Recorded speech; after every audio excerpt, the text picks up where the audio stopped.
believe you guys came. This means so much to us. We love it. We love it. Absolutely. For those of you who just sort of happened upon the show, this is the I Am Rapaport Stereo Podcast 2016 Homecoming Show. For sure. Yes. Yes.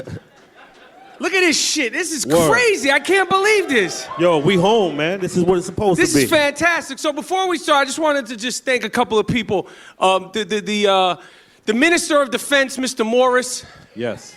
Is in the building, came all the way from the West Coast. Rhode Island Rapapack, who I found out today is beating me 11 games to 2 in fantasy football, which really made me uncomfortable. And of course, the guys on the boards are the two best podcast producers, Miles Davis, who's actually Asian, and you could verify that, and Jordan Winter. And J-Dub right there in the house. My name is Michael Rapaport, a.k.a. the Gringo Mandingo. And as you know, this is G. Moody.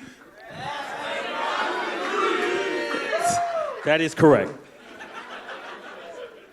So we got a couple of special guests. I see a couple of friends in the audience.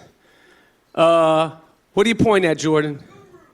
Oh, the Guru's here. Okay, you made it. This is good. We started the show not on time. All right, so we're just going to get into it. The thing that's been on the tip of my tongue that really, really offended me this week, and it wasn't the Knicks play. Word. I get that the Knicks played like shit versus the Cavaliers. I get it. I take full responsibility for that, and I can't defend that. But did you see this fucking 31-year-old Sportsman of the Year doing the bottle flip challenge on sacred ground? Yeah. Yeah. Where Ali fought Frazier for 15 brutal rounds. Where Here Comes Willis happened. I saw it. Yes, it's our fault that we were losing by 37. Yes, I would have been bored to tears. But you got a lot of fucking balls coming into Madison Square Garden doing bottle challenge flips. Yeah. In the middle of the fucking game. That's a diss to everyone. That's reason number 26, while you'll never be like number 23. Word. You're doing a fucking bottle challenge? Listen, I'm assuming the majority of people in here are from the tri-state area. Hell yeah. As far as I'm concerned, that was a disrespect not just to the Knicks, not just to the world's most famous arena, but he waged war on the 5 boroughs itself. Yup. Shaolin, where you at? I was offended by that. Disrespected. People in the back, how you guys feeling? I can't believe that there's this many people here. Like, there's people I can't even see. The energy in the back, I'm worried about you because I want you guys to stay focused, stay clear. They drinking like a motherfucker too, boy. Look at them. They let Kanye out of the cuckoo's nest this week. Yeah. They let him out. He had a straitjacket on shit too. They had him cuffed. Tied to a gurney. Who heard the best of Kanye West bashing I Am Rapaport Stereo Podcast episode? Now, I don't know if this is... First, I thought this was genuine, but then G. Moody, whose last name does rhyme with duty, and it took me 30 years to catch on to that. I don't know how you were ridiculed as a little kid with that. Oh, I got a lot of that shit, man. But not that. Booty, all kind of foolishness, man. But not your last name rhymes with duty. Nah, you coined that. But they let him out of... Where was he? In the Bellevue of Los Angeles? Yeah. And he's got his hair dyed blonde. So he's in a straitjacket, tied to a gurney. Drooling. But he can still dye his hair blonde. How? I don't understand it. Your wife just got stuck up in Paris. You're locked up in UCLA Medical Center against your will, and the first request you have is not, I want to get a sushi dinner. It's bleach my hair blonde. You dumb fuck you. No request for Prozac. No Prozac. Ritalin, none of No, that I good want to see shit. my daughter. I want to hang out with my kids. Give me a blonde mohawk, which is never good anyway. Word. But when you're just out of the cuckoo's nest. Give me a Ritalin. To get straight. G. Monetti What up? famously predicted the name of his first single was going to be Prozac, Yep. which I think is a great song. He should be an advocate for mental illness now. Yes. Fuck But you yeah. can't be an advocate when your shit's still wacky as all hell. Word. You got to have your shit in order to actually be an actual advocate for mental illness.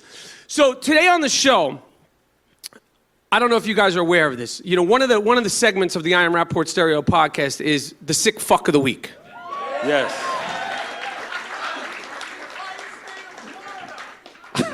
The entire state of Yeah. Florida. Hell They're yeah. like They like lead. they're like the Kentucky Wildcats of sick fucks of the week. Word. Yeah. They just Yeah. They just keep winning. every they got a new guy. It's like DeMarcus Cousins. Every They just find them there. It's just like a fucking hotbed for sick fucks. So we have a few of them. I'm gonna go for them the whole show. Yeah. Okay. And then at the end, we're gonna pick a sick fuck. So I'm gonna do 3 right now. And we're gonna keep track, and you don't worry, I'm not gonna keep any pressure on anybody. We can, I'll review it at the end, but at the end, I want this is our best crowd yet. New York, man. Woo! Yo, we love New York. Born and raised. Brooklyn. I mean, I Brownsville. had no in the idea. hit house. I gotta be honest, I'm like, does my face look red? Like, I feel like I'm blushing from this crowd. I had no idea it was going down like this. But this is a list, the all-time list, and just so you know, at the end of the year, we're doing what I imagine to be the sickest podcast of all time with all the sick fucks we've ever done. Yes. But this is our list of I'm gonna give a few now, then we could double back. So just jot this in your memory bank. And at the end, you guys, who I imagine there's some low-key sick fucks in this audience. The motherfuckers in the back. Yeah. I see a couple in the front that are Hell making yeah. me nervous. Oh, yeah. You know, I actually brought the taser gun to the show. Tase their ass. But I forgot to charge it, so. All right, so the first ever, some of the real I Am Rapaport Stereo podcast fans will remember this. This inspired the segment that is sweeping the podcast world. Yes. The Sick Fuck of the Week, which is an award that is earned. Absolutely. See? These are our people. These are our people. Especially. All right, so these are the first 3, okay? But this was the very first where it all started. Jonathan Medley of Alabama confused me so much. Arrested for revenge raping his girlfriend's Shih Tzu dog, Buster. You guys remember Buster? Jonathan Medley was so upset that his girlfriend wasn't paying enough attention to him. So instead of either ending the relationship like a normal person or cheating on her like a normal person, which in this case would be normal. That'd be fine. If like anybody would prefer, just cheat on me. Don't fuck my dog. Yeah. Word. Cheat on me with my best friend. Just don't fuck my dog. Yeah. That's candidate number 1. Now there's gonna be a few of them throughout the show. That one's hard to get out of your memory bank. Yes. It was a Paris Hilton dog. Like, yeah, it was one of those dogs that you could, if you wanted to, I'm a dog person, that you could go like that to, and it'd wind up in the upper deck. A football You could dog. Sebastian Janikowski that fucker, right? Boom. Yep. If you wanted to. I'm a dog person. And he wore that dog out. Because he felt like he wasn't getting his attention from his girlfriend. This is a sicko. The The second candidate...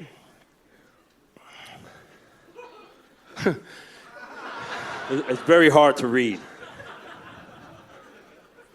The second candidate was an 18-year-old woman from Florida. Who from Florida out here? Oh, you a nasty motherfucker. Watch out for this guy. Yeah. Look at him. You got all your teeth? Yeah. An 8-year-old woman in Florida arrested for having sex with a pit bull. Now, she's bout it. Yeah. Got to be bout it. The pit bull's name was Two-Face. Two-Face licked her vagina 30 times for 5 years. She was arrested. Do you understand that these animals have hearts, they have feelings, they have memories? What kind of destruction you're doing to this poor dog's soul? Word. Damn. Thank God the person who snitched on her. This guy's asked me. The third candidate in the first batch of sick fucks is the mother. And what state do you think she's from? I have nothing. My mother lives in Florida. It's not like I have a personal gripe against Florida. I didn't know they breed them like this out there. The water. Let me explain something. The sick fuck is an award that's earned, not given. You can't just... Violent offenders are not sick fucks. They're violent offenders. Yeah. This is a special person, a certain je ne sais quoi. Yeah. Hell yeah. To me, I always felt like this woman was borderline. Hired a stripper, this is a fact, for her 8-year-old son's birthday party, then filmed it and posted it online, had the kids throwing money at the strippers. All right, those are the first three. Yeah. That's the first three. We got ill. We got more shit. No. There's more. I want you to hold off on your opinions until we take the bet. I know it's hard to get over the dog fucker so early in the show. We got a lot of mo. All right, as you know, one of the staples of the show, one of my favorite actors who I've stolen from. Yes. Throughout my career as an actor, is Danny Aiello. I've literally, before I started acting, I always was just such a fan. And then when we started the I Am Rapaport Stereo podcast, the Aielloing, which is a staple. We've made it. Would it be an adjective or a verb to get Aiello'd? It's a verb. So we made it into a verb. We don't fact check. If they could get bling in the dictionary, we could get Aielloing in the dictionary as a verb. Yes. So, there's no better person to bring out on stage for the first ever Aiello off, except for the great Danny Aiello. Yeah. It's incredible. Well, Mike, you're loved. You are a loved person, my man. I'm just trying to. I'm in your footsteps of great New Yorkers, Danny. So he hates to say this, but I'm very impressed by this. Wouldn't we all be so lucky to be in such great shape to look like that you could actually ball bat somebody at 83 years old? The Bronx, a New Yorker. He didn't have to say that, did he? 83, Mike. If you look like shit, Danny, I wouldn't say you were 83. Yeah. 83. I feel like I'm about 140 years old, for Christ's sake. But you look fantastic. Well, thank you very much, man. Do you think so? Yeah. Hell yeah. Thank you. All right, so Danny, on the way in, you told me that there was the Santa Claus, there was Santa Clauses downstairs. Yeah. There are some in the audience, I understand, as well. Is there any Santa Clauses in here? Santa Con. No, they're. I have no problem with it. I wish they were all in here. We celebrate them, but they're in there giving shove jar outside in the street. They're causing trouble. It's 2:30 in the afternoon. And it was crazy. Well, I had no idea. Someone said it was SantaCom or something, that people get together through the internet and so forth, and they say we're going to meet at this particular spot, and the reason for meeting, I understand, is just to get drunk. That's it. Is that it? In a Santa Claus costume. It's incredible. And film yourself and put it on the internet. Yes, that's what I heard. Social media, it's Social beautiful, media. isn't it? Oh God. So one of the things that I think makes you one of the great actors, one of the great character actors, and a truly great New Yorker is your voice, Danny. Thank you, thank you. When did you get this voice? Like, when did your voice deepen? Like, at 12, you didn't sound like this, right? Like, when did it turn? I'm going to say something I shouldn't say. I generally don't curse in public. He's made it that I do, you know. Yes. Right, he doesn't curse. I usually don't, but Bobby De Niro once told me when I first began acting, Bobby was a mentor of mine, to be perfectly honest, and... Did Bobby always not talk so much? No, he was always that way, very Quiet. incommunicative. There was no way that he would communicate with anyone. He was bright in his own way, but he would say to me, no one in film today say fuck and motherfucker like you. That's what I'm famous for. Forgive my language. But he said, you say it in such a way where people feel it's an endearing term.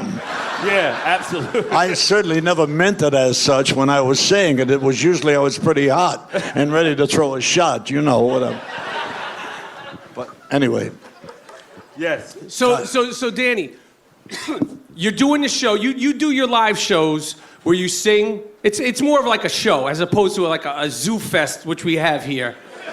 And you're doing a show on the 19th in December. We're doing it at the Triad Theater on West 72nd Street. There's a 4 p.m. and an 8 p.m. show. It begins at the Triad on 72nd, December 19th. And because it's seasonal, I imagine you're going to be doing some Christmas carols. Yeah, we do Christmas stuff here as well. Okay. Yeah. So what I wanted to do right now is because I feel like maybe, you know, you're getting up there in age, maybe you're losing it. I wanted to challenge you. No, I feel like, you know, I'm just saying, I wanted to challenge Danny to an Aiello off right here, right now. Right now. Let me see you do that.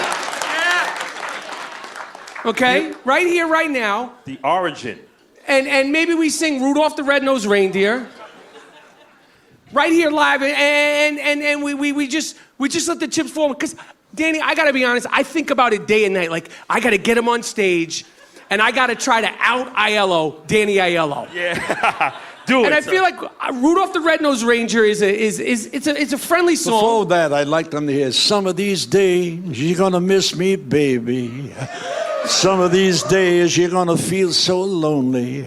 You're gonna miss my hugging, you're gonna miss my kissing, you're gonna miss me, baby. When you're long gone away, well, I hope you feel lonely. And you want me only 'cause you know, baby, you've always had your way. Say, baby, when you leave me, you know you're gonna grieve me. You're gonna miss your tall, thin Danny one of these days. Yeah!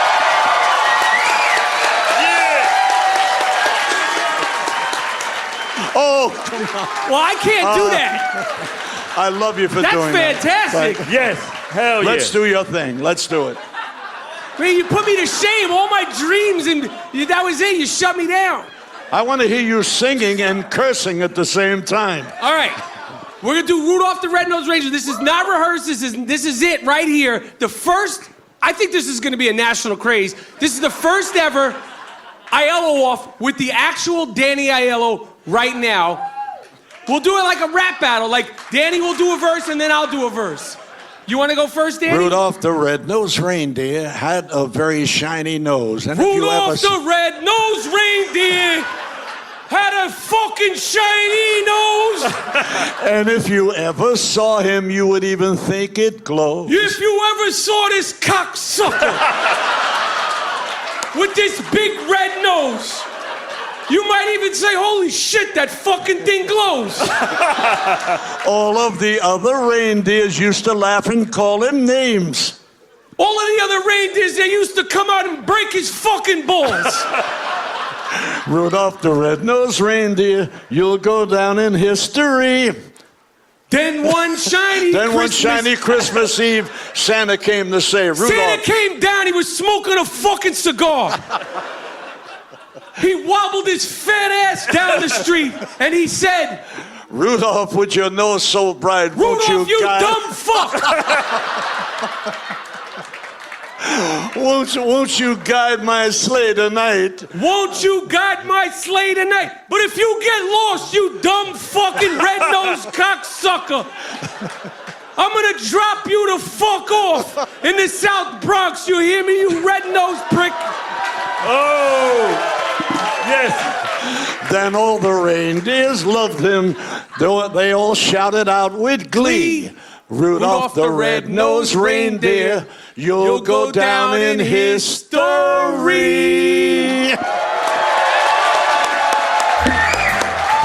I love you. Thanks, Mike. Ladies and gentlemen, Danny's got to go. Thank you so much. Late. Great Danny Aiello. Thank you. Love you. Love you. December 19th, he's performing. Yes, the great Danny Aiello. Mack Weldon underwear and t-shirts are better than whatever you're wearing right now. Mack Weldon believes in smart design, premium fabrics, and simple shopping. You could check in and out on the app in minutes. A great gift during the holiday season. What better thing to get your friends, your family, your brother, your sister, your cousin, your best friend than some soft-ass t-shirts, some soft-ass socks, and some durable, comfortable underwear. All their products are naturally antimicrobial, which means they eliminate odor, which is very important to everybody. They want you to be comfortable, so if you don't like your first pair of Mack Weldon underwear, keep it.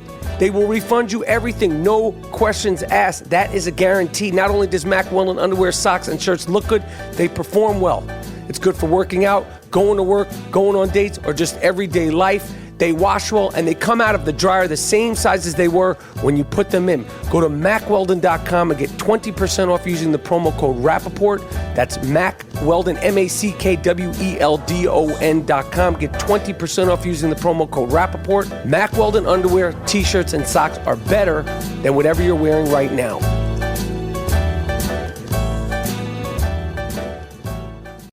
Introducing Play.it, a podcast network like no other, featuring award-winning news programming and digital exclusives with business experts and thought leaders. Tonight on 60 Minutes. This is All Business with Jeffrey Hazel. Smart Money Fundamentals. The Business Rockstars podcast. Welcome to the Real Estate Life. We give you that news and information. We plan to tell the gritty stories of entrepreneurship. What's happening in business today? Play.it is delivering storytelling at its best. This is going to inspire so many people. Hear what you've been missing at Play.it.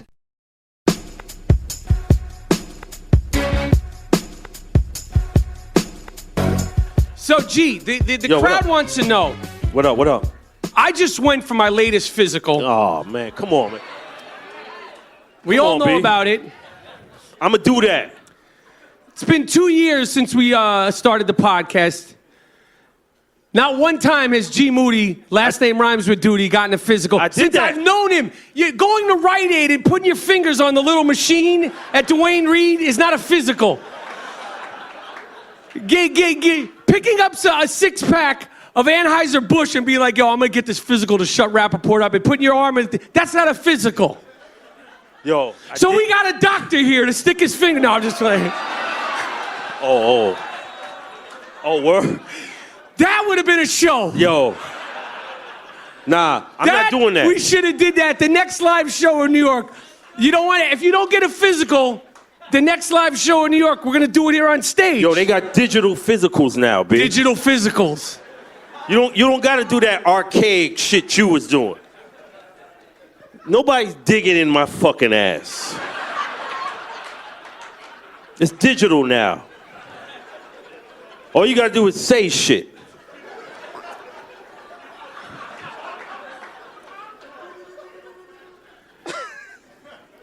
We care about G. Moody, last name rhymes with duty. We just want to make sure his health is good. I'm here, bruh. Thank you. New York, what up?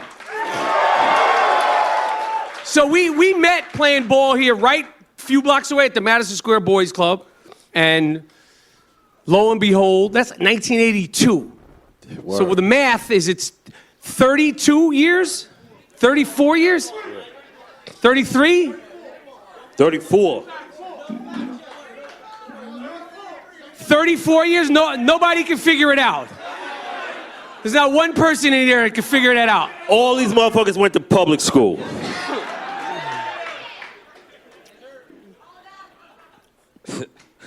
We met and now we're doing this show. Yeah, it's good. I'm going to anoint somebody. Of course, the I Am Rapaport Stereo podcast, you know, we a lot of our stuff gets lifted and stolen and borrowed. But the one thing they can never take away from us is bringing into the mainstream vernacular Stickman. Word. Yes, you got to stay. Right, we have the Stickman 2 jersey. Derek Jeter is retired, but your work will never be forgotten. He should stand his ass up. Look at the Stickman jersey. Look at that. You can hate the Red Sox, you can hate the Yankees as much as you want, but you can't deny the greatness of Derek Jeter off the field. Forget what he did on the field. But one of the guys who, yes, I see it, soft-ass Stickman 2 t-shirt. One of the people who I've overlooked in all my conversations and discussions and debates about Stickman, of course, we talk about the great Burgess Meredith, consummate Stickman. Hell yeah. Hell yeah. Of course, we can easily talk about Warren Beatty, Jack Nicholson, fantastic coxman. Word. Word up. But only one man has been doing it for now 53 years. I've never shouted him out on the I Am Rapaport Stereo podcast. 73 years old of good loving. 5 decades. That's a motherfucker. Just had a kid. Mick fucking Jagger, man. Jagger the Dagger. His granddaughter is 2 years older than his newest son. That's a stick man. That is an accomplishment at 73 that he still has the impetucy, the interest in skeeting. Word. At 73, I hope to be like that. I honestly hope. I honestly hope that I'm not in a man diaper at 73. Yeah. I hope I can walk. But to create, he's skeeting. And I mean, listen, of course, he's Mick Jagger. You know, all these guys are royalty. But that doesn't mean you actually want to do it. Word. This man has never stopped skeeting. 5 decades. 53 years of good loving. We can't forget the Rolling Stones are icons, but when they first came out, they were like the Backstreet Boys or NSYNC. They were a boy band. Women would be at their shows pissing. This is true. This is fact. They talk about it. Like they would have to sweep up the urine. Women would be so excited. It's like going to see NSYNC. If you can imagine. Damn. That's true. Why are you pissing? They're so freaked out. Like when the Rolling Stones first came out, it was like the Beatles and then the Rolling Stones. It's like Justin Bieber type shit. But for 53 years. 50 years is a motherfucker. So I just wanted to publicly acknowledge, congratulations to Mick Jagger and your new son or daughter, we don't fact check, who's 2 years younger than your grandson or granddaughter. Right. We don't fact check. So when the little boy's in 10th grade, he'll be 100. Yeah. Damn. You 100. No, 90. He'll be 90. 87. You can't go to school. You can't take your kid to school 100. He can put him on one of them scooters, those old people's. He can have the oxygen tank. He's and all that. fantastic. This is a fantastic coxman. Word. So what is this deal? I don't know what's going on here with this. This story has fascinated me. Eric Dickerson, former NFL running back, who got into it with the coach of the Los Angeles Rams, Jeff Fisher.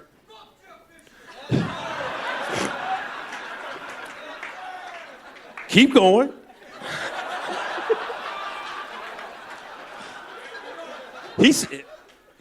Fuck Jeff Fisher, but keep going. I don't care either way. That motherfucker doesn't deserve to have that job. Well, if he doesn't deserve to have it, then Todd Bowles got to go, the whole fucking team. I mean, personally, listen, professional athletes, I feel like at a professional athletic level, like they could tell you the different schemes, the different plays, the different philosophies. The athletes are out there on the field. This isn't, minor leagues. This isn't, little league. It's not the fucking Bad News Bears. Right. It's professional. You know what works. Yep. I don't see how we could blame Todd Bowles or Jeff Fisher, these guys. I don't know. I don't know enough about that level, the intimacy, the details of it. But nonetheless, Dickerson and him, the coach of the Los Angeles Rams, they got into it because Dickerson was basically saying this guy should be fired. Whether he should or he shouldn't, I don't care. Also, who gives a shit about the LA Rams? People in LA don't even give a shit about the LA Rams. Yeah. And then there was a conversation that Jeff Fisher said, or Eric Dickerson said that Jeff Fisher called him and said, don't come to the games, you punk-ass bitch. Didn't he say that to him? Yeah, he said, yo, don't come to the games, you talking shit about us, how you gonna be on the sidelines and all that. And now, what? Yes, yeah, you wanted sideline passes, you want this, you want that. And Jeff Fisher said, you know what, I'm the coach, you're trying to get me fired, fuck you. And as great as Eric Dickerson is, he's not taking any snaps. He doesn't have the Jerry curl, he looks like shit. No, he look good now. I'm just saying, in my opinion, I like him with the Jerry curl and the goggles. The point is now, I do. He looked great with the Jerry curls, the goggles, and the neck piece. No, he didn't look good. In Black America, he didn't look good. The Jerry curl? No, that's not good. It's the 80s. And look at He my had fucking goggles on with a Jerry curl. That's a star? That's what's hot in the streets? As the great Dave Chappelle would say.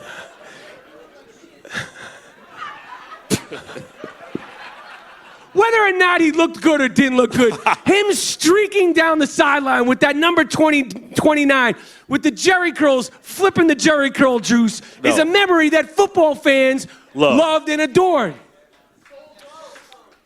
He had the soul glow while he was running. He was great. Eric Dickerson, I'm not arguing, but you're not on the you're not on the team. You're not on the field.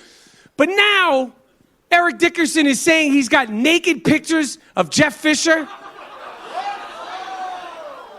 No. And he's using that as a threat. First of all, why he the wasn't fuck saying that. Hey, what he? Guru. He wasn't. He didn't mean that. He said, why is this motherfucker not fired? Because maybe he got naked pictures of the owner. Oh. So nobody actually has naked pictures of Jeff Fisher? Yeah, you reading shit wrong, B. Because maybe he was like, oh, the reason why this motherfucker is not fired, he got naked pictures of the owner. Because nobody can keep a job like that. Like they say, allegedly, Isaiah Thomas has naked pictures of Dolan. That's Word. why. I didn't say, I said allegedly. I didn't say that. Okay. All right, so just to backtrack, because we don't fact check and we just proved it live. There are no naked pictures of Jeff Fisher? Nah, man. Because if he had it, he'd be on some other shit. Why would you, right? That's what I thought. Because, and also Jeff Fisher, you look like shit. Word. Why would you let anybody take naked pictures of you? Yeah. He looked like on some Klan shit. He looks crazy. Yes. All right. Man, I swear, I think I did something to the side of my head with that last Aiello verse. Because he's here with us. Yeah, I got extra hype with that. We're gonna take a couple of questions. If anybody got any questions for me or G Moody, just to take a little break. All right, that's you got the first question. You popped up. Homegirl right there. I thought if you don't say get your hands out of my pocket, because then I know what's coming next. J-Dub, give her that mic. You made me nervous. She popped up. I hope I don't owe this lady money. It's like, I got a question, motherfucker. So my question is this. You guys have been best friends for years. What happens when you fight and you have to do the podcast the next day? Ain't no fight. Oh, yeah. No, what happens when you guys are at each other's throat and you fight and you have to see each other the next day and do business? Honest to God, me and G Moody, we've never had any fights. First of all, G Moody, this is very indicative of Gerald Moody, in my opinion.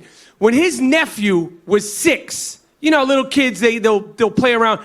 His nephew used to call him Uncle Fun Loving, which I think is very cute. You could go, aw. Now, I have nephews. They never call me that shit. I just don't exude that personality for my nephews and my nieces. So he's a very laid-back, chill dude. Yes. And honestly, we've always just got along. Yeah. I'll tell you the story. The first time Gerald Moody, I'll never forget this. The first time he made me laugh and crack up. You know, when you're kids, you play ball, whatever, and then you're like, yo, I'll stay over at Charles. So we were playing ball, and he was like, yo, I was like, yo, you could stay over at my house. He calls mom, yo, can I sleep over? Yeah, I'll sleep over. Yeah, he speaks to my father. You know, and back in the days, that's what happened. The parents get on the phone. Oh, how you doing, Mrs. Moody? Oh, this is Mr. Rapaport. So we're having a sleepover at my crib. No Bruno. Word. And the first thing that Gerald Moody ever said that cracked me up is we were watching the Knicks game, and he got up during the Knicks game, and he said to me, yo, I gotta take a dog shit. And the rest is podcast history. And here we are. I don't know why I thought that was so funny, but I belly laughed so hard. He went in and actually took a dog shit, Word. and when he came back out, I was still cracking up. I don't know what was so funny about that. And here we are. Next question. Hi, guys. I know you've talked a lot about hip-hop on your show. Can you guys give your theory about how hip-hop has devolved into the current state of garbage that it currently is? Well, you already said it. You answered the question. We don't want to get into this shit. No, well, she asked a question. But all you have to do is listen to the radio, and you can differentiate from our shit to this other shit. I heard a rapper go on a very I'm not going to name names because I want all these young guys to do their thing, to make money, to have success. The majority of people come from the bottom, so I don't knock them by name. Absolutely. But I saw a rapper on a prominent rapper who's hot go to a show the other day, a big show, and freestyle. And requested that when he freestyles, there's no music. Oh. That's like playing basketball but saying, I don't want to dribble. How can you're going to rap but to no music? This isn't fucking Def Poetry Jam. I want Trump to change all this shit. Give me back some real MCing.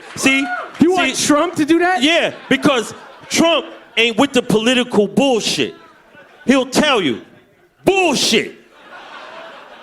Your jeans is too tight. Right. New president. That could be a good thing. We got to look for the positives. Listen, I don't care who you voted for. We got to find the positives. Yep. But I thought that was crazy to me that this young, hot rapper,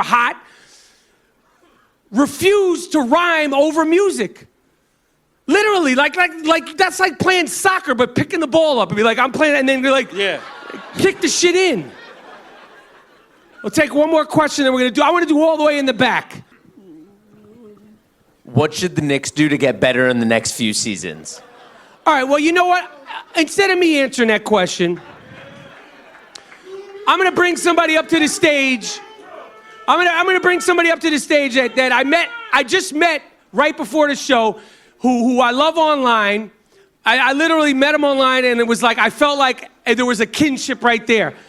So I'm going to bring up internet star, Instagram lunatic, and native New Yorker, the Loopy blogger. Yeah. Yo, I'm from the fucking Bronx. Fuck New York, I'm from the Bronx. All right. What's up, baby? Where I sit at? All right, so the question was what? You said yeah? It's get LeBron killed. Kill him. Chop off his dick. It's 60. Sit your ass down, bro. No Bruno. It's 60 seconds or less. Tell the people what the Knicks should do to get better. To be honest, we got to stay focused on defense. We got to talk when we out there. We got to talk. Keep your hands up. You got to keep your hands up. You know what I'm saying? And listen, you got to keep it together. You got to stay focused. You got to be in sync with your coach. You got to do the right thing. I swear to God, if you go like this and just like a 90-degree angle, keep your hands up. and talk on defense, I swear to God. Yo, I swear to God, I've been making videos and I've been talking to Carmelo Anthony. Brother, keep your hands up, please. I swear to God, this guy last night had a fucking great defensive game, man. Shouts to my boy Carmelo Anthony. I love you, God. What do you think? What do you think of Carmelo Anthony's leadership skills? He's a great leader, bro. You know what I mean? He could have done a lot of bad shit this week with the shit that's been going on in the media with Phil Jackson and everything. He could have been a little gangster and bring a fucking rifle to practice and fuck that. I'm trying to shit down. We not balling no more. But no, he kept that shit within, and he came out last night and scored 23 points in the first half. Holla. And we got the W. And he made clutch. Hold on, I don't want to fall. Don't fall off the stage. And he made clutch free throws. Even Noah hit free throws. Like, come on, my nigga. Yo, what do you want? What else? What else? What else you want? What else? Tell me. Now, Tell me. Your Instagram rants. Yes. Have you ever heard from any of the Knicks or anybody associated with Knicks directly? Of course. All right, explain that. Break that down. Yo, listen. Even before Instagram, I swear to God, I used to work in Timberland in the Westchester Mall, making $7.25 an hour. And listen, anybody who knows Westchester, the Knicks practice in Westchester. Word. You feel me? So I got to meet one of my favorite point guards of all time, which is Chris Childs. How can you love him? He punched Kobe in the fucking face. You know what I'm talking about? So I see him. I see Kobe. I'm upstairs. I'm like, yo, no, not Kobe. I'm lying. I see Chris Childs. I see Chris Childs. I'm going crazy. I'm like, yo, I got a discount, 55%, bro. Whatever you need, I can get it for you right now. He was like, oh, word, my nigga? Yo, let me get this, and that. I was like, I got you. Just don't let them see you giving me money because I could get fired. Yo, I'm a big Knicks fan. I love you, bro. And this is before he punched Kobe. So he gave me the money. He does the thing. We make the transaction. And then history was born. He gave me tickets to the game. We had a friendship. He liked my sister because he wanted to fuck her. She was a waitress in Sue's Rendezvous. So it all worked out. It all worked out. Yo, so listen. Yo. When everything was getting amazing, the motherfucker got traded to Toronto. Oh. Yo, I never seen him again, bro. You know what I'm saying, man? All right, now, one of the big dichotomies is... Oh, but hold on. You just asked me something, right? Wait, about if the Knicks ever heard from you. Because if I was but hold on. So I've been going crazy with all the support, making Knick videos, going crazy on Twitter. The following is amazing. Brandon Jennings calls me. Brandon fucking Jennings FaceTimes me, bro. So it was like, I'm getting ready to go to work because I work at 6:30 in the morning like a slave. So I got to be up about 4. So I'm like sad like a puppy, getting my clothes ready. Brandon fucking Jennings FaceTimes me, bro. I swear to God, bro. And what did he say? He just told me, yo, thank you for your videos, your motivation. We play. I put it on my jersey for people like you because you're so passionate and so real when it comes to your team. I swear to God, I wanted to cry right there. You know what I'm saying? So, and he told me they play my videos to work out and practice, man. I swear to God, that shit broke me down. And I was like, yo, thank you, man. And he says he's taking me on a date and everything's good. Holla. Ah. There we go. Yo, ladies and gentlemen, if you want a good follow on Instagram, and he's doing his thing, as real and as genuine, blowing up. I love people on Instagram that have found their voices. That's why I love the podcast, and I love people that we met some people, throughout the last 6 months that have done podcast, Instagram stuff that are actually making a living off it. Yes. Check out Loopy_blogger. I love his page. It's fun. It's so New York. Thanks for coming up here, my man. All right. Stay blessed, y'all. Thank you for coming. Loopy Blogger. All right, the I Am Rapaport Stereo Podcast is sponsored by TuneIn Radio, TuneIn Radio. It's a free app. You get to listen to all your radio stations, all your podcasts, all your audio books, NFL, NBA, NHL, MLB, no bullshit. I use it. I love it. No more excuses. People download the TuneIn app and hear what you've been missing, whether it's WBGO or WBLS in New York City or Soul 106 in Chicago. TuneIn app has all of it. I get to listen to my favorite jazz station in San Francisco whenever I want. Podcasts, audiobooks, sports, every single thing you can need for free on TuneIn Radio, TuneIn for free. I freaking love TuneIn. Literally hundreds of radio stations from all over the country, all over the world, plus original radio stations that are available on the TuneIn app and the 24/7 I Am Rapaport Pleasure and Pain I Am Rapaport station exclusively on TuneIn. You can listen to almost every radio station anytime from anywhere on TuneIn Radio. Get the TuneIn app. It's free. Introducing Play.it, a podcast network like no other, featuring award-winning news programming and digital exclusives with business experts and thought leaders. Tonight on 60 Minutes. This is All Business with Jeffrey Hazel. Smart money fundamentals. The Business Rockstars podcast. Welcome to the real estate life. We give you that news and information. We plan to tell the gritty stories of entrepreneurship. What's happening in business today? Play.it is delivering storytelling at its best. This is going to inspire so many people. Hear what you've been missing at Play.it.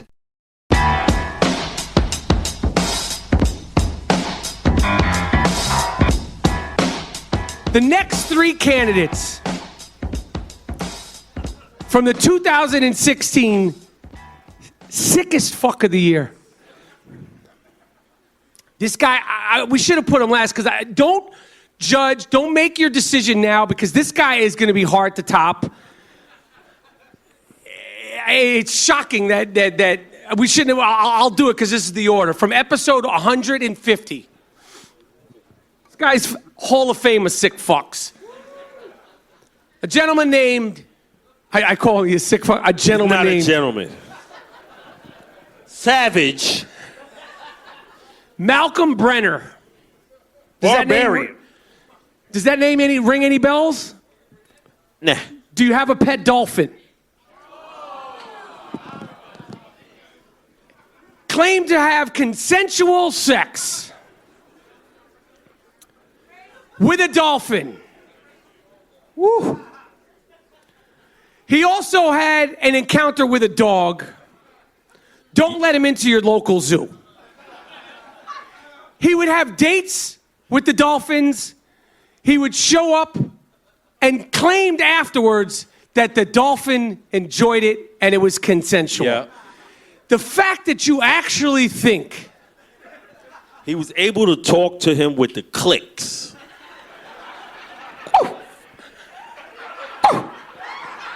That meant yes. That's why he said consensual. He decoded their language. And it's weird to go from a dolphin to a dog. He bagged the dog prior.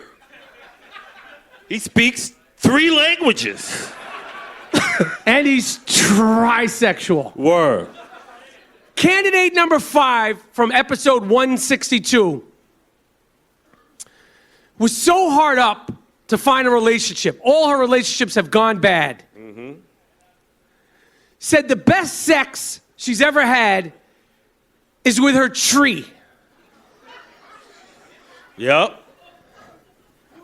Them branches is a motherfucker. Is trying to figure a legal way to marry the tree. Tim. The tree's name is Tim.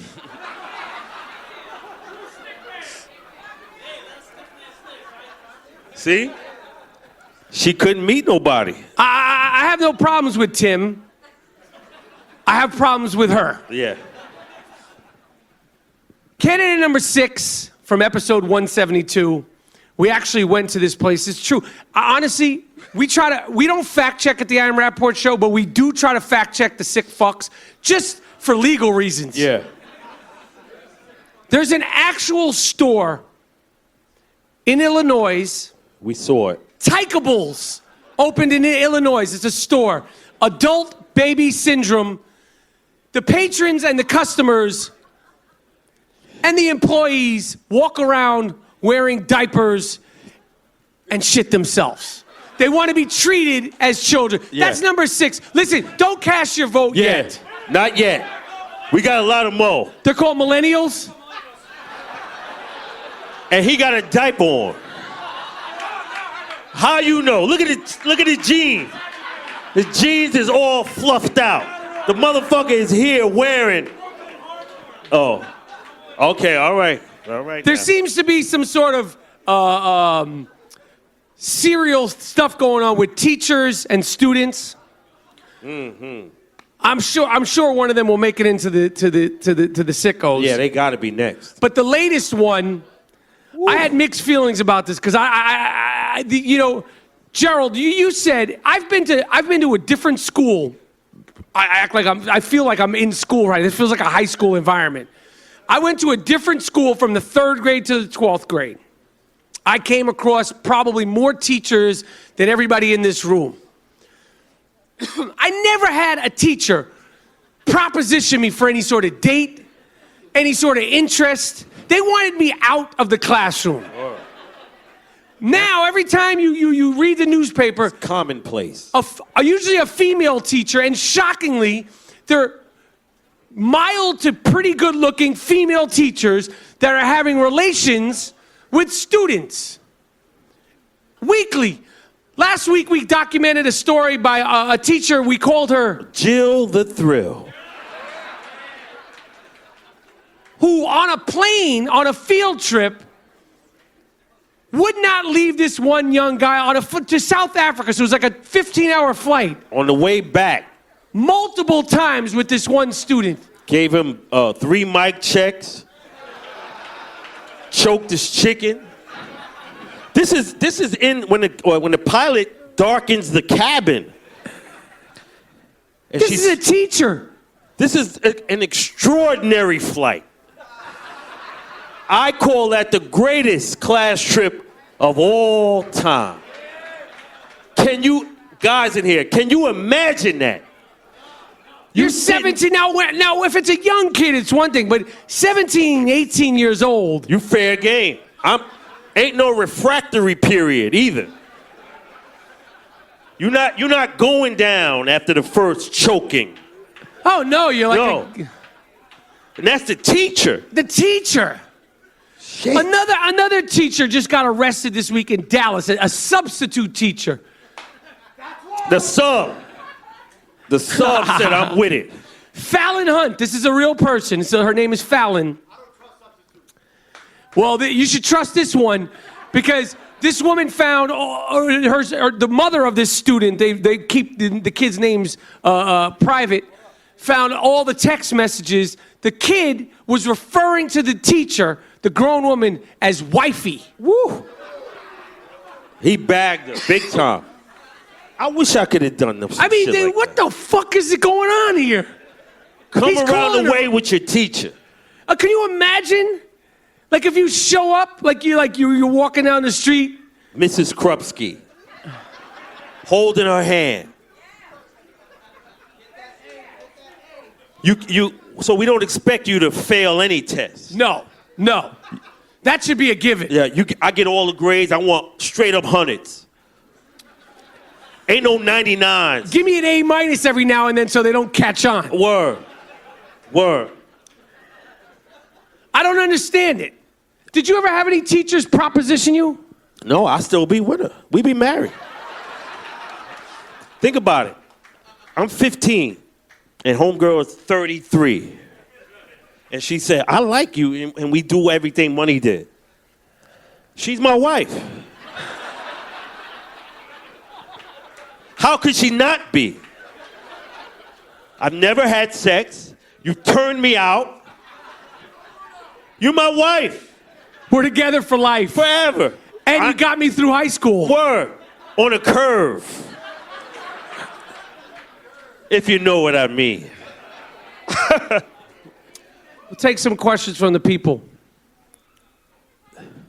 Just pass it around, Mike. What's up, Mike? What's up, How you Moody? doing? Westchester County rep for Rapaport podcast. Yeah. As a contractor, I want to know what's going on with G. Moody's BX Gloom Tomb. Yes. Okay, so G. Moody owns an apartment in the Bronx. And while they started doing construction the first time, the whole block almost burnt down. Word. Fortunately, my house was saved. But they did a lot of damage. We had a day one Rapapack member in the house doing construction while the fire happened. Yep. And was on the local news with his soft-ass I Am Rapaport stereo podcast t-shirt. They interviewed him, and he had his t-shirt on. Mr. Andrews. Yeah. So everything is going good. We painting. It's almost done. And I'll be in there in about a week and a half. Are you serious? Before the end of the year? Yeah. Now, we've heard this before because you said in June, I said, if you're saying June, then you might as well start saying November. Ask this contractor how shit go. He'll be the first to tell you June means November. This motherfucker know. He fucking knows. Why do you contractors say that shit? Like, it'll be done March 15th. You just say September. Yo, it's permits, it's everything you got to get. I didn't know that. Valid question. Everybody wants to know, when's this guy going to move into the Gloom Tomb? We're having the party at his house. Hell yeah. Oxtails, all that good shit. All right, what other questions? There's a lot of people. Where are you, Jordan? What's up, Mike? Gerald. Keeping it hip-hop, you spent a lot of time with Phife Dawg. Yes. Give us a good story about Phife that we might not know from all that time that you spent with him. So I had the honor and the pleasure of making Beats, Rhymes, and Life, The Travels of a Tribe Called Quest. Thank God we got that movie done. Yep. I love the new record. I was a kid in a candy store. I'm such a fan of the group, and when I got to do it, although it was challenging, it was worth every single bit of challenge and frustration because of just the group's value, and of course with Phife passes. So I'll tell you the story with Phife. First of all, he was exactly what you would think he is. He just was so genuine. To a fault, I think. Just he was who he was. He said he spoke his mind. You know, just as sweet as could be. I would always trip out when I was around Phife because his voice is so distinct. His voice in the records is the same as his speaking voice, that high pitched, sort of boyish voice. But probably the thing that came up the most when we were shooting the movie, I would be asking him about, like, can I kick it? And somehow or another, he'd want to get on a rant about Earl Campbell. Like, he was the biggest sports fan I ever met. Baseball, football, college basketball, NBA, college football. He just loved sports. And if you got to see him when he was on ESPN on SportsCenter, that probably meant more to him than any records he ever made. Right. So he was just a sweetheart of a guy, New York through and through. He talked about Queens and was one of the first people to put Queens on the map, and it was as genuine as he was exactly what you thought he would be like. There was no difference between Phife, the persona in the group, and Phife in real life. And he was always so cool and so appreciative when people would approach him and give him love. So that's who he was. Great loss for his family, and of course, great loss for music lovers. Phife Dawg from Tribe Called Quest. Yeah. Icon. All right. People, you know that movie Remy, Higher Learning. It's very funny about that movie. Yeah. Because that's probably the name of a character that I played that I was most concerned about. Imagine if that movie came out now, I'd need personal security. No, you wouldn't. No, I'd be beloved. I'd have a parade in my honor. You'd be Remy Icon. Right. He ready to tear shit up. All right, here we go. Candidate 7 for the Sick Fuck of the Year 2016 at Cleveland Cavaliers Championship Parade. Now, I got the fact that they had, take it fucking easy, I'll start tossing people. Word. Take it fucking easy. Yeah. Calm your ass down. Take it fucking easy. Candidate number 7. Remember this guy, a 6'9" dude, started taunting other people at the parade. Instead of saying the Cavaliers are the champions, we're the best, the way he was taunting people was eating horse shit. He picked up the droppings. It's on video. Word. I really wish I was making that up. It should be right here. We should have flew him in for the podcast. Yeah. No, that motherfucker's sick. Candidate number 8, New Zealand man gets caught having sex with a manhole cover during the day on the street. You clapping and shit.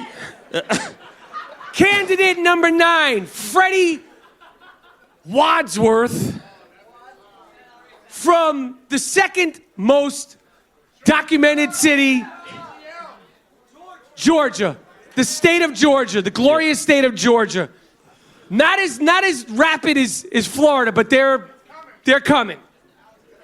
No Bruno. An old gentleman was arrested and put in jail, charged with bestiality for fucking a goat. Oh.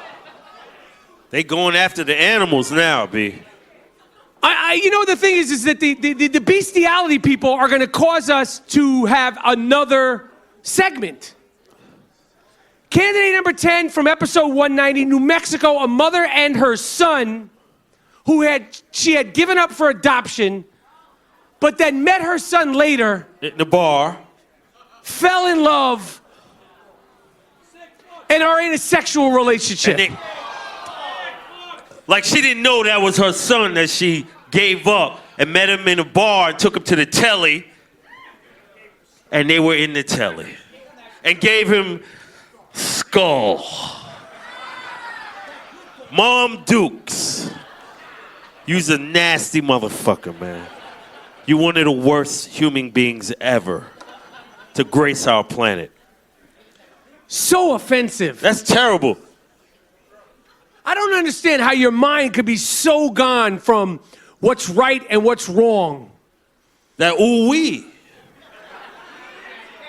That K2. That Dick Ritchie. Yeah, hell yeah. All right, I'm going to take a few more questions, then we're going to have the people vote for the sickest fuck of 2016. Dub, give me a good question. Hey, how's it going? Bridgeport Rapapack, shout out to Manute Bowl. Yes. Yeah. So how does a role like Next Friday happen? Like, it's obviously small. Like, did you just like get called up and show up? Role like Next Friday happened like this. I had done Higher Learning with Cube. The director, I knew. They called me up about another part, and I just didn't feel like I was the right person. The late Justin Pierce, who was in the movie Kids, iconic performance as Casper, wound up playing that film. Good dude. The dopest ghost you know. And they asked me about doing the one part. And to be honest, I'm such a fan of Ice Cube's that I'm like an easy sell. Like, if I'm a fan of somebody's and they ask me to do something, like, I don't look at myself as hoity-toity or higher than or better than. And, you know, I wanted to do it. I was obviously a fan of Friday. Cube and I have, always remained friendly and cool. And I showed up, did it, and boom, boom, boom. And I said his posse was going to do a 187 on my ass. And who would have thought that would be a fucking buzzword 20 years later? My opinion on the LeBron James thing is this. The LeBron James posse thing. If you grew up in New York and you're a man of a certain age, the word posse was like clique, crew, and everything else 20 years ago. It was like entourage. Phil doesn't know what the fuck is going on. He's 80. He said that I really don't think there was any malice in it. And the thing that I was offended with LeBron James is that he took it and tried to make that thing into a social thing. And meanwhile, like I said, you're doing bottle flips and you want to be respected, but you're not giving respect. So that was my take on it. You know what I mean? Posse, my posse's on Broadway, Posse in effect. Yeah. Yes. What's the other question? Up top. Jordan. Hey, all right, you don't got a mic. Here, I'll give them my mic. Go up top. What's your question? Go up top with that. One of my favorite films ever made is Copland. Did people ever refer to you as a Superboy after the movie came out? And, People do refer to me as Superboy. Copland was a movie I got to do with Robert De Niro, Sylvester Stallone, Harvey Keitel, Ray Liotta. The conversation I had on the set of Copland with Sylvester Stallone, where he told me that Burgess Meredith was the consummate stick man, that came right out of Sylvester Stallone's mouth. And obviously it was a thrill to be on that set. Hell yeah. I was literally bouncing off the walls. That was before cell phones or any of that stuff. And I remember like writing in like a journal, like a diary, like, yo, this happened today and that happened today, and the Sylvester Stallone said Burgess Meredith was a great stick man and all that stuff. So it was a real thrill to do that movie. G Monetti, you got any? Yeah, what's the question? Yeah, I'm sitting here, motherfuckers. Once I really fucked up. I feel like once I said free drinks, everybody was like, "Fuck your show." Word. Michael. Yo, Mike. Hey, what it do? G Moody, last name rhymes with Duty. For sure. Okay, all right. So, Mike. Yes. You're a free throw shooter. Yes. You're about to take a couple shots, right? Yeah. You're gonna make them real proper, like. Yeah. What if somebody from the back line who's behind the three-point shot doesn't give you dap real proper, like? What's going on there? What the fuck are you talking about? Yo, why? What the fuck are you talking about? Get him. Take the fucking mic from him and toss Where's him the dap? Where's the dap? Get his ass. We need Aiello. We need him. I honestly, I need 3 Advils. I can't Aiello anymore. I feel like I did something to the side of my face. Fuck it. Give me one more question. A good question. Yo, Mike and Gene. Yo, this is Jason from Harlem, pre-gentrification. Yo, pre-gentrification out here. Yo, I see you got the 5-star shirt on. What's the best battle story between y'all one-on-one? Keeping it ball. I'll be honest. I mean, Gerald straight up was like legitimately, at that all-city level. Shut the fuck up, Bridgeport. I'm nice. I take control of this fucking place. Yeah.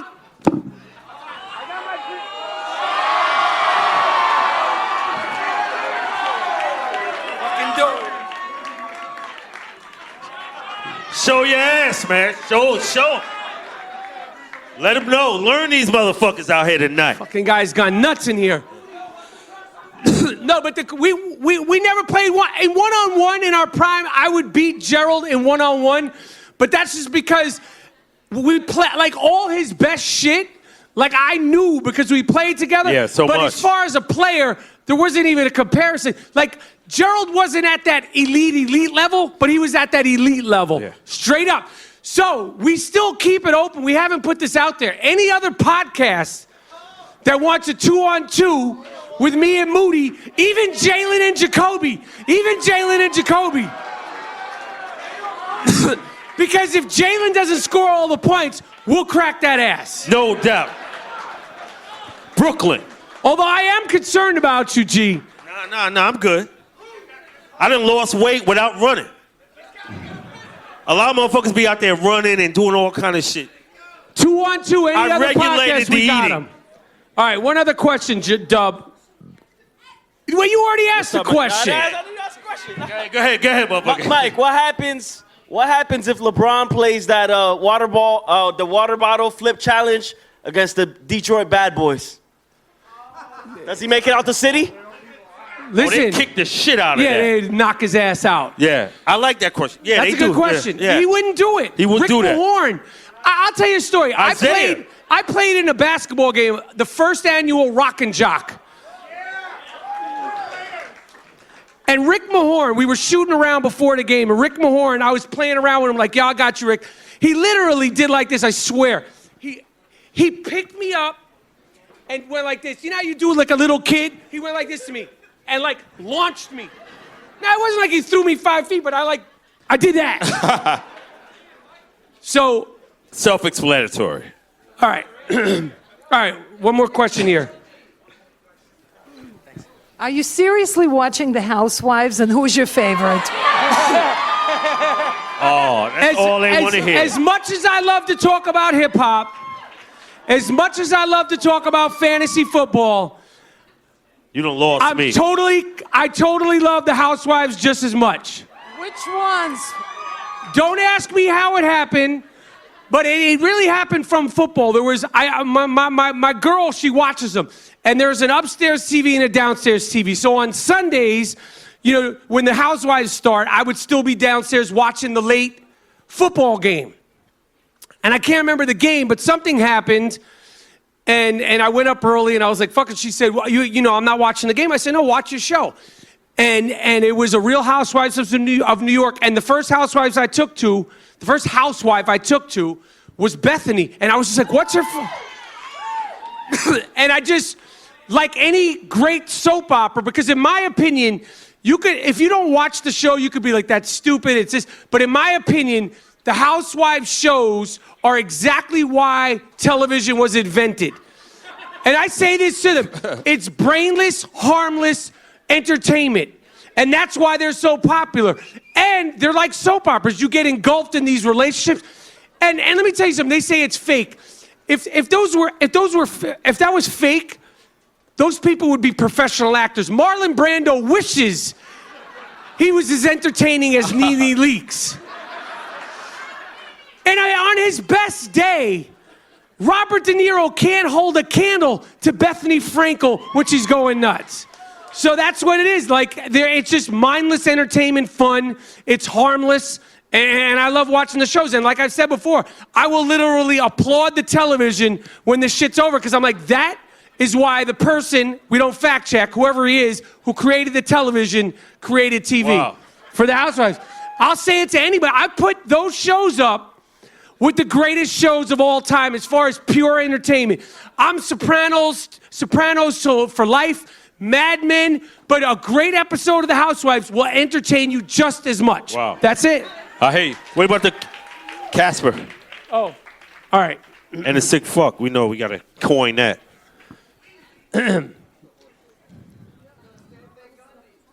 Stan Van Gundy.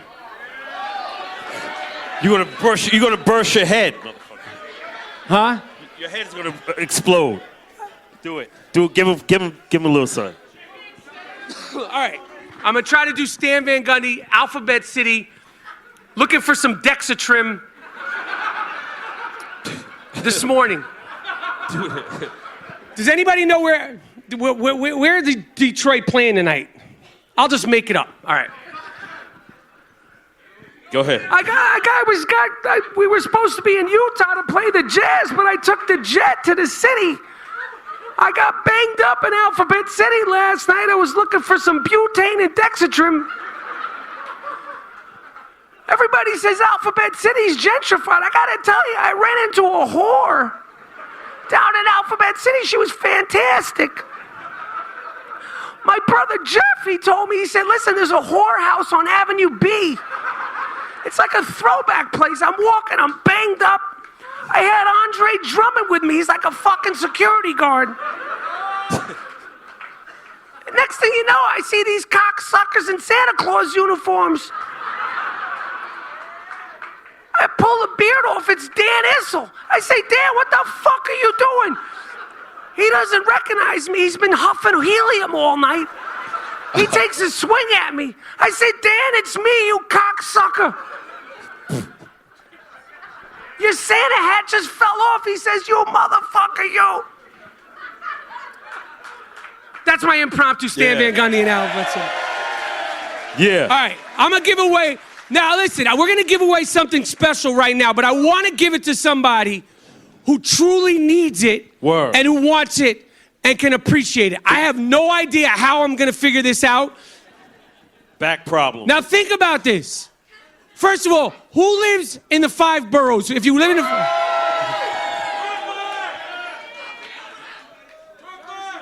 That's the criteria. Where are you guys leaving? Are you guys leaving? He's not from New York. Don't boo him. I'm just gonna tell him that he's not gonna win a Casper mattress. He's not from New York. All right. Okay, hold on.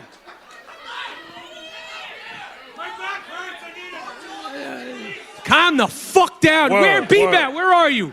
B-Bat, where you at? B-Bat, regulate the shit here, B-Bat.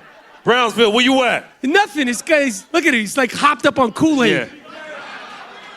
All right, we're giving away a Casper mattress, okay? Relax. I'm gonna figure it out.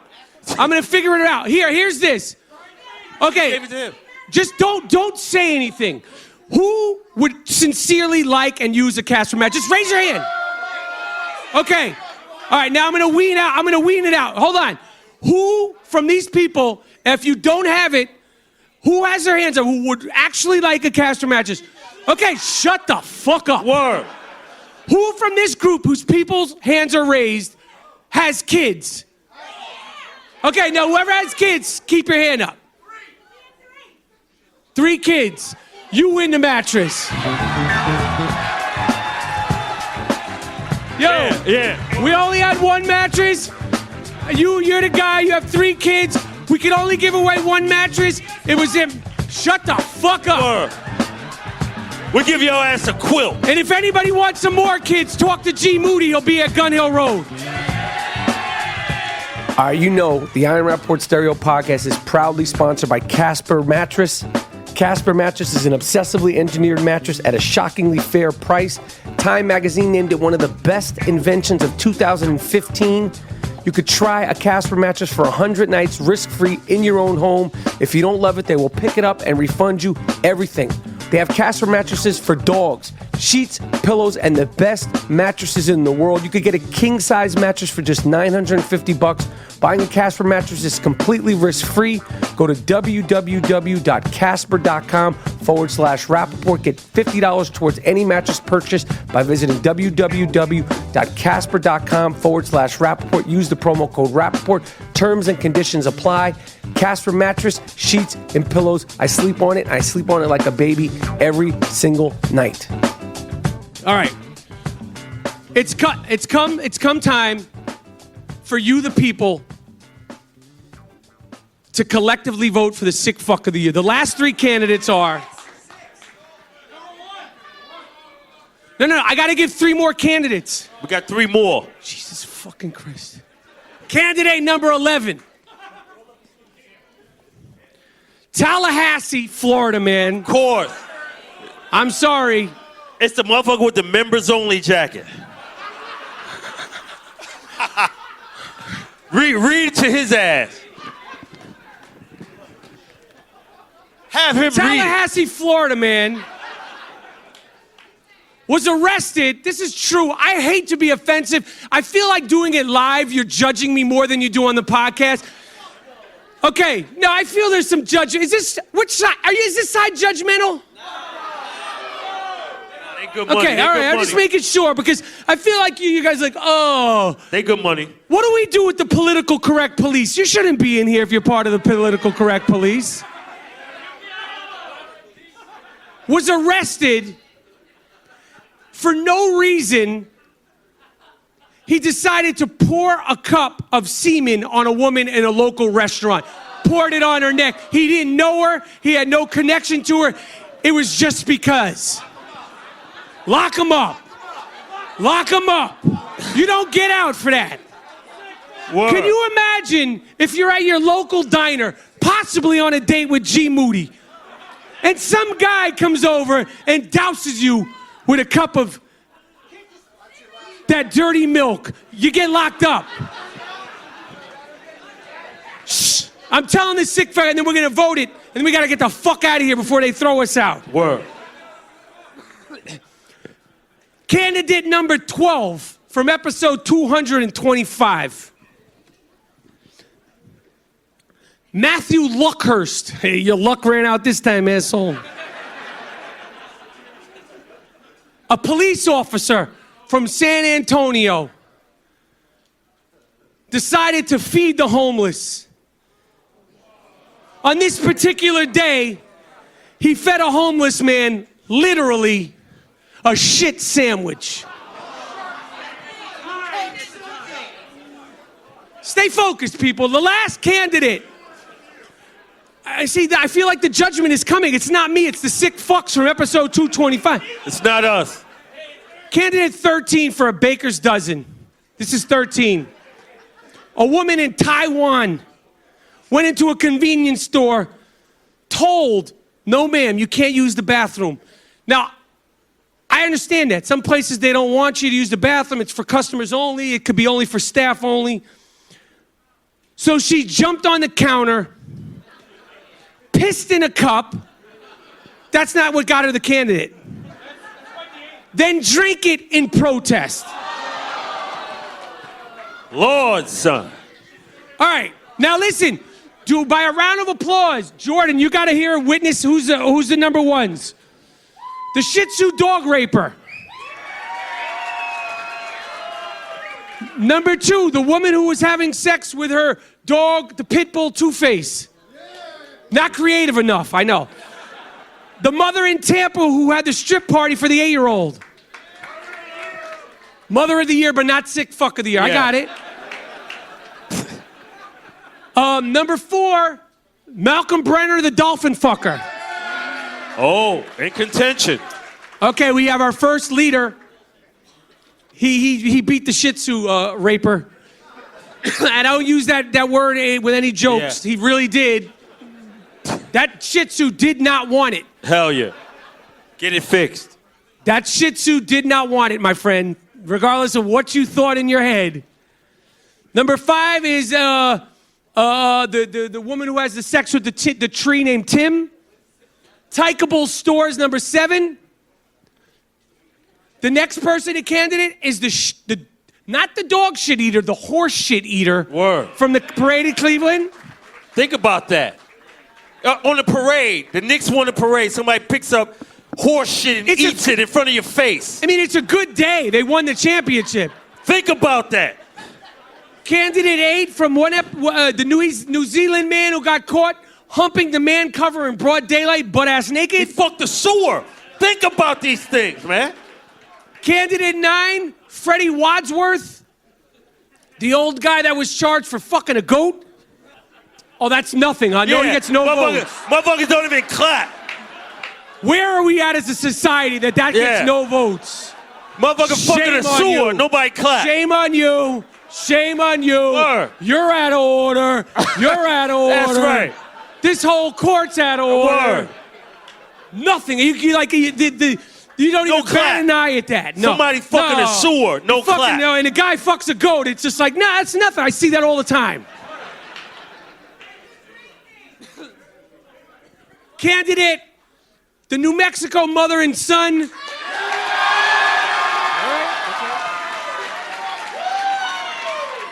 Oh, shit. So we have 3. We have the top 3 now. We have the top 3, and then we're going to do these. We're going to get into the finals. The guy in Tallahassee who poured the semen on the girl. So that's our 4th. We got 2 more votes. Okay, the shit sandwich person, that's, okay, we got it. Okay, and then the woman in Taiwan who may or may not be a sick fuck. It might be somebody you want. She had to take a piss. Okay. Who's the winner? Now we're going to vote for the finalists. You get 1 vote and 1 vote only, sincerely. The Shih Tzu dog fucker. It's a lot of... They fuck dogs in here.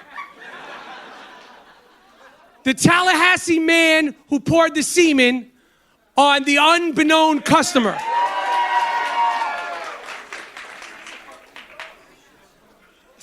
The New Mexico mother and son couple. Yeah. That's it. Sick fuck of the year. This award is earned, not given. It's called the Sick Fuck of the Week. This guy's really sick. Lock him up. How could you do it? Don't let him out. Damn. You fucked the dog? You what? You fucked the dog? Why would you fuck the dog? Why would you fuck your girlfriend's dog? What? Sick fuck. The Sick Fuck of the Week. It's earned. Earned. Not given. You did what? No.